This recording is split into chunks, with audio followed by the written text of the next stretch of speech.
100세 시대가 되었다고 해서 좋아하는 분들보다는 걱정하는 분들이 상당히 많습니다. 사실 치매가 오거나 거동이 불편하게 돼 누군가의 도움을 받아야 일상생활을 할 수 있는 정도가 되면 자연스럽게 요양원에 들어가는 것 말고 남은 선택은 없게 됩니다. 요새 요양원의 처우가 많이 좋아졌다고는 하지만 그래도 다들 요양원에 들어가고 싶지 않아 할 것입니다. 요양원 안에서의 생활이 어떤지 모르고 실제로 요양원에 들어간 저희 큰어머니는 아직 치매기가 없으심에도 불구하고 요양원 원장이 자기한테 쌍욕을 한다며 겁을 먹으셨는지 저희에게 소근소근 얘기를 하기까지 했습니다. 사실 요양원에 들어갈 거라고 생각하지 못해서 대비를 안 하시는 부모님들이 상당히 많습니다. 요즘 세대의 부모님들은 예전처럼 아이를 많이 낳지도 않습니다. 예전에는 그래도 자식들이 많이 있었기 때문에 돌아가면서 부모님을 모시면 간병에 대한 부담이 조금 덜하게 될 수 있었습니다. 하지만 요새는 자식을 많아야 한두 명 정도밖에 낳지 않는 시대가 되었습니다. 그렇기 때문에 자식들이 한 명씩 부모를 모셔야 하는 상황이 되고 이것은 자식에게 부담이 될 수도 있습니다. 또한 우리나라 부모님들은 다른 나라 부모님들과는 다르게 자식의 교육비에 상당히 많은 돈을 씁니다. 실제로 자녀 사교육비로 수입의 대부분을 쓰는 분들이 많습니다. 자녀 한 명을 대학에 보내기 위해 드는 사교육비가 7천만 원 이상이라는 조사 결과가 있습니다. 심지어 이는 대학 등록금과 초등학교 입학 전 양육비를 제외한 금액입니다. 다 포함하면 못해도 1억 이상의 금액을 자녀의 교육비로 쓰는 것입니다. 자녀들의 1인당 월 평균 사교육비가 해마다 증가하고 있습니다. 이렇게 교육비로 많은 돈을 쓰게 되면 당연히 내 노후 자금 모으는 것은 뒤로 미뤄지게 됩니다. 사람은 항상 미래보다는 현재의 문제만 크게 생각하는 경향이 있습니다. 내 노후는 어차피 나중 문제이기 때문에 당장 지금 중요한 아이들 교육이나 케어에 온 신경을 쓰는 것입니다. 이렇게 자신의 미래보다 자녀에게 대부분의 돈과 시간을 쏟으면 정작 나는 뒤로 미뤄지게 됩니다. 자식이 성인이 되면 내 노후 자금 모아야지라고 생각하시겠지만 자식들이 성인이 되었다고 해서 부모님들의 뒷바라지가 끝나는 것이 아닙니다. 적어도 취업 전까지는 또 자식들을 위해 많은 희생을 감수하시는 부모님들이 많이 계실 것입니다. 여기서 끝나면 다행이지만 취업을 했다 해도 이제는 결혼 자금이며 내 집 마련이며 정말 모든 것을 도와주고 나서 노후 자금을 마련하려는 부모님들이 상당히 많습니다. 막상 또 자식들이 힘들어하거나 부모에게 부탁하면 쉽게 거절을 하기 힘들기 때문입니다. 하지만 이맘쯤이 되면 이미 모아두었던 돈은 자식들을 위해 전부 빠져나가고 부모님들은 은퇴 시기가 가까워지기 때문에 노후 자금 마련은 더더욱 멀어지게 되는 것입니다. 이렇게 그래도 자식들이 행복하게 잘 살게 되면 마음은 편안하지만 그동안 자식들을 위해서만 살아왔던 부모님들은 점점 몸이 아파올 것입니다. 그동안 관리를 하지 않았다면 이 시기가 굉장히 빨리 올 수도 있습니다. 자식들 교육시키고 결혼시키고 이제는 좀 맘 편히 살아보려고 하는데 돈이 없어서 일을 못 쉬고 건강관리에 신경 쓰지 못해서 스트레스 등으로 몸이 안 좋게 되는 것입니다. 이렇게 건강이 안 좋아지면 편안한 노후는 물 건너 가게 됩니다. 사실 건강하기만 하다면 굳이 요양원에 들어갈 필요가 없지만 누군가의 도움 없이 일상생활을 할 수 없게 되는 그 순간부터 지옥은 시작됩니다. 그래도 처음에는 자식들이 도와주겠지만 자식들이 일이나 가정을 포기하고 부모님 간병에 모든 것을 쏟을 가능성은 희박합니다. 부모도 원하지 않을 것이고요. 이렇게 되면 선택의 여지는 하나밖에 남게 되지 않는 것입니다. 바로 요양원입니다. 간병인을 따로 집에 두는 것은 비용이 상당히 많이 나가기 때문에 그나마 저렴한 요양원에 들어가게 될 수밖에 없습니다. 이렇게 젊을 때 미리 준비를 하지 않고 자식에게만 모든 것을 투자하고 정작 내 미래에 대해서 대비해 놓지 않는다면 요양원에 들어가는 한 가지의 길밖에 남지 않는 상황이 될 수 있습니다. 자기 자신이 제일 중요합니다. 내가 행복해야 내 자식들에게도 그 행복을 물려줄 수 있습니다. 그러니 자식들을 도와주는 것도 좋지만 그보다는 자기 자신의 미래에 대해서도 미리 대비를 해야 합니다. 미래는 아직 오지 않았기 때문에 너무 안일하게 생각하는 것은 아닌지 생각하고 다음 두 가지를 미리미리 대비하는 것이 좋습니다. 그중 첫 번째는 신체적인 독립입니다. 앞서도 얘기했지만 몸이 아파지는 순간, 누군가의 도움 없이 일상생활을 하기 힘들어지는 순간 남은 인생이 지옥으로 변하게 될 수 있습니다. 특히나 나이가 들어감에 따라 골다공증의 위험이 높아집니다. 일반적으로 뼈가 가장 단단해지는, 즉 최대 골량에 도달하는 시기는 30대입니다. 그 이후에는 점차 골소실이 오게 됩니다. 남성의 경우는 골밀도가 서서히 떨어져 최대 골량의 20에서 30% 정도 손실이 오는 반면 여성의 경우에는 50대 즉 갱년기 이후 10년 정도 골밀도가 급격히 떨어지고 그 이후에는 완만하게 떨어지므로 여성의 경우 갱년기라는 과정 때문에 남성보다 더 빨리 그리고 더 심하게 골다공증이 진행되게 됩니다. 이런 상태에서 넘어져서 다치거나 낙상사고가 발생하게 되면 몸은 예전처럼 더 이상 정상적인 회복이 불가능하게 될 가능성이 높아집니다. 그렇기에 미리미리 뼈 건강에 대해 신경 쓰고 크게 몸이 다칠 수 있는 행동과는 멀어지는 것이 좋습니다. 노인에게서 자주 발생하는 중요한 건강상의 문제 중 하나가 바로 낙상이라고 합니다. 65세 이상 인구의 3분의 1은 1년에 한 번 이상 낙상을 경험한다고 합니다.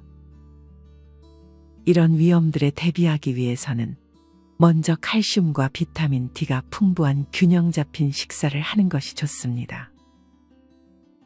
칼슘이 풍부한 음식에 해당하는 것들은 치즈나 우유 등의 유제품, 멸치, 생미역, 뱅어포 등의 해산물, 녹색 채소, 두부 등의 콩제품이 있습니다. 비타민 D의 경우에는 우유나 기름진 생선, 황란 등에 많이 함유되어 있습니다. 사실 이 모든 것을 식사에서만 충족시키는 것은 쉽지 않기 때문에 부족한 양만큼 칼슘제를 먹어주는 것도 좋은 방법입니다. 또한 흡연이나 음주, 카페인을 과다 섭취하게 되면 소변을 통해 칼슘 배설이 많이 되므로 적당량을 즐기는 것이 좋습니다. 이렇게 먹는 것 이외에도 운동은 필수적으로 해주어야 합니다. 여기서 제일 좋은 운동은 균형 운동입니다. 균형을 잘 잡는 것은 정말 중요합니다. 특히나 나이가 들어 크게 넘어지거나 낙상사고가 발생하게 되면 뼈에 정말 치명적일 수 있습니다. 운전을 험하게 하는 버스 기사들이 있습니다. 앉아있을 때는 괜찮지만 내리려고 할 때나 올라탈 때 급정거나 급출발을 하게 되면 크게 넘어질 수도 있기 때문에 더욱더 균형 운동을 해주는 것이 좋습니다. 실제로 예전에 버스기사의 급정거로 노인 승객이 넘어져 사망한 사고가 있었습니다. 버스에서 내리려던 할머니가 자리에 일어서 있던 그 순간 버스가 급정거를 하면서 할머니가 반동으로 인해 차량 앞쪽으로 튕겨나갔습니다. 할머니는 운전석 기둥에 부착된 카드기의 머리를 부딪히게 된 것입니다. 이렇게 생각지도 못한 사고에서 피하려면 다음과 같은 균형 운동을 평소에 해주는 것이 좋습니다. 첫 번째는 의자에서 일어섰다 앉기 운동입니다. 이 운동은 양측 다리의 체중을 균등하게 분배하는 능력을 키우고 하체 근력을 강화하는 효과가 있습니다. 의자에 똑바로 앉은 자세에서 몸통을 앞으로 숙이면서 일어나고 완전하게 선 다음 다시 천천히 무릎을 구부리면서 앉습니다. 이때 손을 사용하거나 의자에 다리를 기대어 갑작스럽게 앉지 말고 천천히 동작을 반복해 주는 것이 좋습니다. 두 번째는 체간 운동입니다. 체간이란 머리에서 시작하여 가슴과 골반의 중심부에 이르는 인체의 중심선으로 이 운동은 상체와 하체의 움직임을 분리하여 조절하는 능력을 개선시키는 효과가 있습니다. 의자나 침대에 걸터 앉은 자세에서 한쪽 손을 45도 위쪽으로 뻗은 다음 반대쪽 엉덩이를 바닥에서 살짝 드는 것입니다. 동일한 운동을 반대쪽으로도 번갈아 해주면 좋습니다. 마지막은 한 발 서기입니다. 한 발을 앞으로 내어놓고 어딘가에 기대지 않고 서 있는 이 운동은 하체 근력을 강화시키고 균형 능력을 개선하는 효과가 있습니다. 똑바로 선 자세에서 한 발을 다른 발 앞에 일직선으로 내어놓은 다음 이러한 자세에서 오래 버티면 좋습니다. 이 자세가 어렵다면 앞쪽 발을 좀 더 멀리 내딛는 자세로 동작을 해주셔도 좋습니다. 여기에 하체 근력 운동을 추가해주면 좋습니다. 나이가 드신 분들에게 낙상이 자주 발생하는 원인은 하체 근력이 부족해서일 경우가 큽니다. 그만큼 나이가 들수록 하체 근력이 중요한 역할을 합니다. 노인들이 할 수 있는 하체 근력을 기를 수 있는 취미는 등산이나 걷기도 있지만 자전거 운동도 굉장히 좋습니다. 특히나 무릎 관절염이 심할 때는 자전거 운동이 더 좋다고 합니다. 자전거는 안장이 체중을 지탱하기에 관절에 무리를 주지 않고 장시간도 운동할 수 있는 취미입니다. 또한 온몸의 균형을 맞추어 페달을 밟아야 하기 때문에 균형 잡기에도 효과적인 운동입니다. 자전거 타기는 하체나 균형에도 좋을 뿐만 아니라 심폐기능 향상에도 기여합니다. 나이가 들면 심폐기능이 떨어지는 건 자연스러운 현상이지만 이런 기능의 저하 속도를 늦출 수가 있습니다. 마지막으로 정신건강에도 좋습니다. 집에만 있는 것보다 이렇게 자전거를 타러 야외에 나가게 되면 스트레스가 해소되기 때문입니다. 자전거를 타면 두뇌 활동도가 2.5배 높아지고 기억력이 좋아져 치매 예방에도 도움이 된다는 연구 결과도 있습니다. 하지만 자전거를 탈 때도 마찬가지로 넘어지는 것을 조심하셔야 합니다. 건강을 위해서 한 운동이 도리어 나에게 치명적인 해를 입힐 수도 있습니다. 너무 좁은 길이나 차가 다니는 길에서 자전거를 타지 마시고 자전거 도로에서 안전하게 넘어질 걱정 없이 자전거를 타는 것도 좋습니다.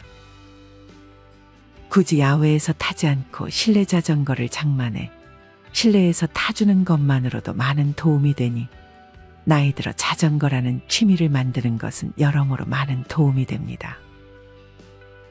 골다공증은 골절이 발생하기 전까지도 특별한 증상이 없는 경우가 많아 모르고 지내기도 합니다. 그러므로 골다공증 위험도가 높다면 골밀도 검사를 시행하고 필요시 의사와 상담 후 골다공증 치료제를 사용하는 것이 좋습니다. 두 번째로 대비해야 할 것은 정신적인 독립입니다. 나이가 들수록 정신적 독립을 위해서는 크게 두 가지를 조심하셔야 합니다. 첫째는 치매입니다. 몸이 불편해 간병을 받아야 하는 상황만큼이나 치매가 오는 것만으로도 요양원에 들어가야 할 이유가 되기도 합니다. 치매는 정말 예고 없이 찾아오기도 합니다. 아무런 준비 없이 하루아침에 치매 환자를 돌봐야 하는 상황에 처하는 분들도 많습니다. 치매를 앓고 있는 사람들은 늦은 오후와 밤이 될수록 돌아다니거나 다른 사람을 그림자처럼 따라다니는 행동이 심해진다고 합니다.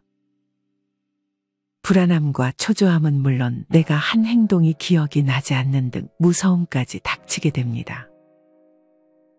치매의 원인은 정말 다양합니다. 뇌 손상, 혈관 손상, 염증, 수면 장애 등 치매를 발생시키는 요인은 40여 가지나 있다고 합니다. 일반적으로 치매는 54세 전후로 많이 발생하게 되며 85세까지도 치매에 걸리고 있다고 합니다. 치매의 주요한 원인 중 하나는 혈관 손상입니다. 손상된 뇌세포와 심혈관 계통의 질병은 항상 밀접한 관계가 있습니다. 뇌졸중이나 고혈압과 같은 병을 앓고 있을 때 특히나 치매가 더 자주 발생하게 됩니다. 또한 과도한 음주를 피해야 합니다. 코펜하겐의 한 심혈관 연구소 연구 결과에 따르면 하루에 한두 번의 적포도주는 권장되고 있으며 심지어 이런 적당한 음주는 오히려 치매 발생률을 낮춘다고 합니다. 하지만 잦은 알코올 섭취 그리고 과한 음주는 치매를 유발하기 때문에 경계해야 합니다. 치매가 되기 바로 전 단계인 경도인지장애라는 것이 있습니다. 인지장애의 초기에는 주로 자기만 인지장애를 느끼고 주위 사람들은 대개 눈치를 채기가 힘듭니다. 하지만 이 증상이 좀 더 진행이 되면 가족이나 가까운 사람들이 알아차릴 수 있을 정도로 진행하게 됩니다. 이처럼 가족이나 가까운 사람이 알기 전에 자신이 먼저 내 기억력에 이상이 생기게 된 것을 느꼈다면 나이가 들어서 그런 것이라 생각하지 말고 내가 지금 치매 전 단계인 것은 아닌지 미리미리 대비를 하는 것이 좋습니다. 경도인지장애를 통해 내가 지금 정상적인 노화를 겪고 있는지 아니면 치매의 위험이 있는지를 파악하는 것이 중요합니다. 이렇게 설마 내가 치매가 올까라고 가만히 있기보다는 기억력이 좋다 하더라도 우리는 미리미리 대비를 해주는 것이 좋습니다. 예방이 최고의 치료입니다.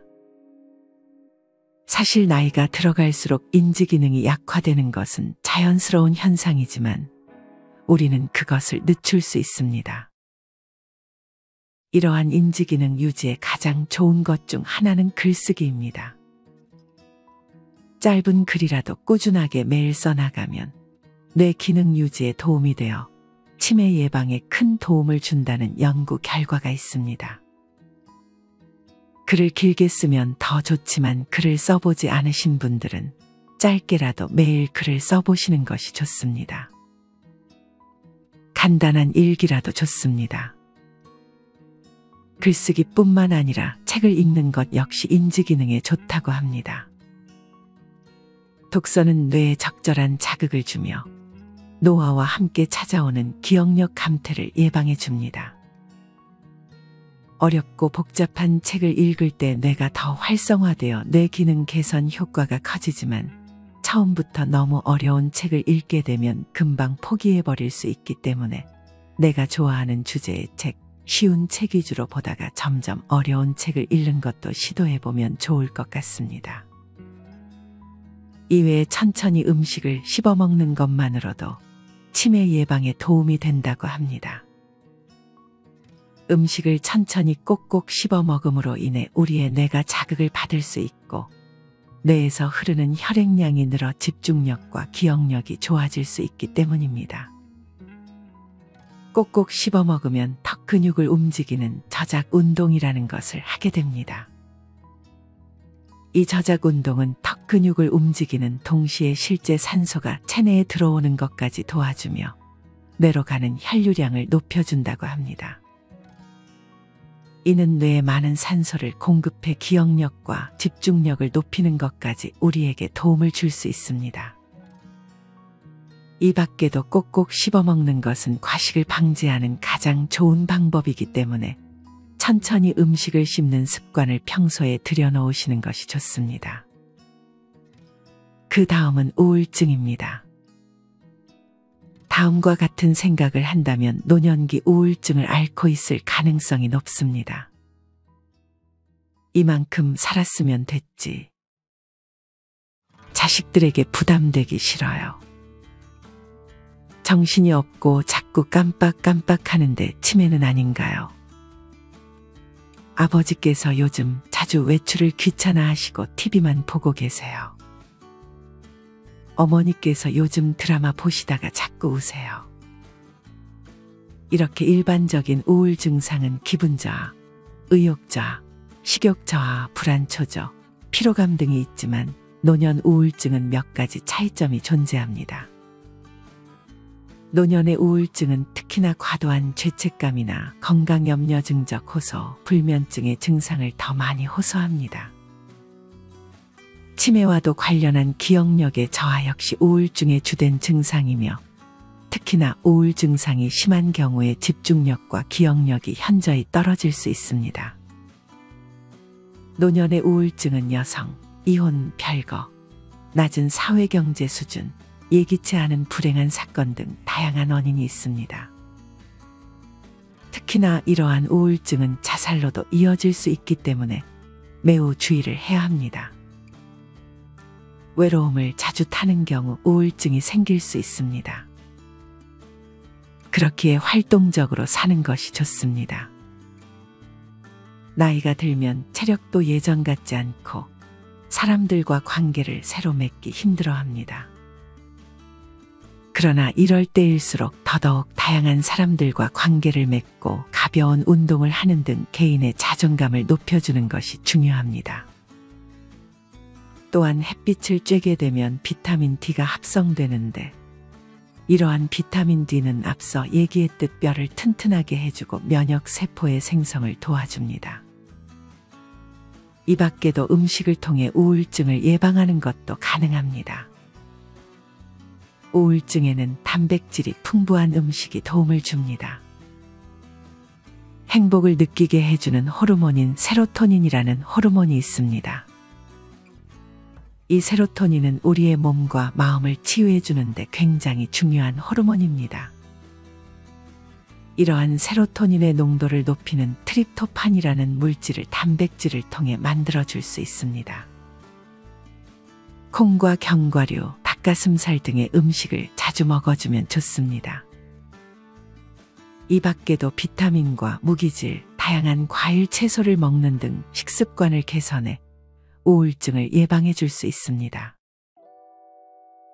이렇게 오늘은 노인이 되기 전 미리미리 해두면 좋은 습관들에 대해 알려드렸습니다. 신체적인 독립을 위해 균형 운동, 하체 운동을 매일 꾸준히 해주는 것이 중요하고 정신적인 독립을 위해 치매와 우울증을 미리미리 공부하고 예방해 주는 것이 좋습니다.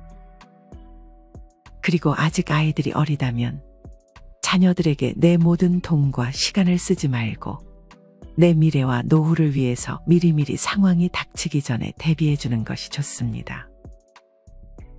오늘 말씀드린 내용들을 천천히 하나씩 실천해 나간다면 요양원에 가지 않고 혼자서도 평안한 노후를 보낼 수 있게 되실 것입니다. 이상으로 오늘의 영상을 마치겠습니다. 우리 모든 구독자분들의 행복한 여생을 응원합니다. 다음에 더 좋은 영상으로 찾아뵙겠습니다. 감사합니다.